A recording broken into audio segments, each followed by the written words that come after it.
savez, il y a un halakha dans la Gemara qui dit que quand on fait quelque chose 3 fois de suite, de la même manière, ça devient une chazaka. Ça devient un fait. Et il faut le continuer. Alors, c'est le 3e jour que je parle de la réalité, du dévoilement de Mashiach de nos jours. Alors d'abord, je prie à Kadosh Baruch Hu, effectivement, que ça se finalise. Je voudrais aujourd'hui partager avec vous quelque chose d'un peu, disons, comme on dit en bon franglais, cute, quelque chose de particulier, mais de très important. Mais avant cela, Tehillim, pour remercier Akadosh Baruch Hu pour que cette réalité du dévoilement final de Mashiach s'avère parfaitement, complètement. Et que nous nous trouvons déjà tous ensemble dans le Beth Amikdash. Now. Mizbar le Soida, chapitre 100. Mizbar le Soida, Rila de Nekaloratif de Sadene Bissim Choboy de Fana Benana. D'où Kadeno et les mous, Soida Vela Nachnam Tchamarisay. Boy Shor Besoida Hatzroisa Bessila Hide le Bach Juma Kitoiv Adenoy, le Lam Chazdov Yadoir Vodor Emunosoy. Et ils disent, donnons de la tzedaka, comme on dit tous les jours, la tzedaka qui précipite la goula et qui amène toutes les bénédictions. Et on en a tous besoin. La Gemara Sanhedrin, page 97. La Gemara discute là-bas du processus, des différentes prophéties, événements qui vont se passer au moment, à l'époque et au temps de la venue de Mashiach, le temps messianique. Et le Pasuk et la Gemara citent un verset de Devarim, chapitre 32, Ki yadin Hashem amo, quand Dieu va juger sévèrement son peuple, mais finalement, Valavada Yitnecham, je m'excuse. Et finalement, il aura pitié de ses serviteurs.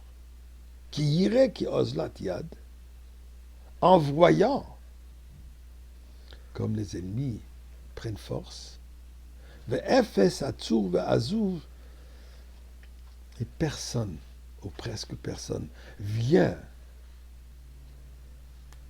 à aider à la sécurité du peuple juif. Dit la Gemara, dans cette époque, il y aura plusieurs autres événements qui vont se passer. Et parmi les choses qu'il dit, En ben David ba, Mashiach n'arrivera pas, David, ben David, le fils de Mashiach, l'œil de David Amelech, du roi David, qui est donc Mashiach, il n'arrivera qu'au moment quand il n'y aura plus un rond en poche. Il ne restera plus une pièce en poche. La majorité des explications qu'il donne, il y aura une telle famine, il y aura une telle situation catastrophique, on n'en pourra plus, et là Mashiach viendra. Ça, c'est le pshat très simple. Mais il y a d'autres explications.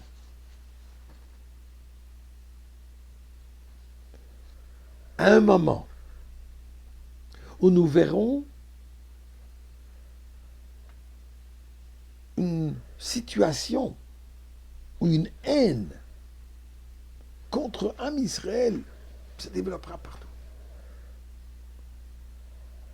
Un éclatement d'antisémitisme qui défie toute logique. Quand vous avez soi-disant cours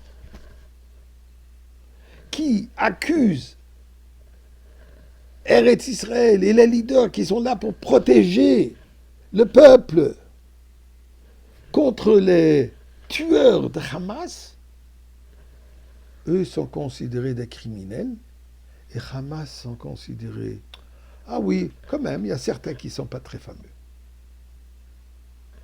Une situation d'antisémitisme qui, partout où on se promène. Dit le Passouk, dans cet instant, c'est le temps de la venue de Mashiach. Mais là, il donne aussi une image que quoi? Qu'il manquera, il n'y aura plus une pièce en poche. Dit l'Alter Rebbe, c'est ce que ça représente.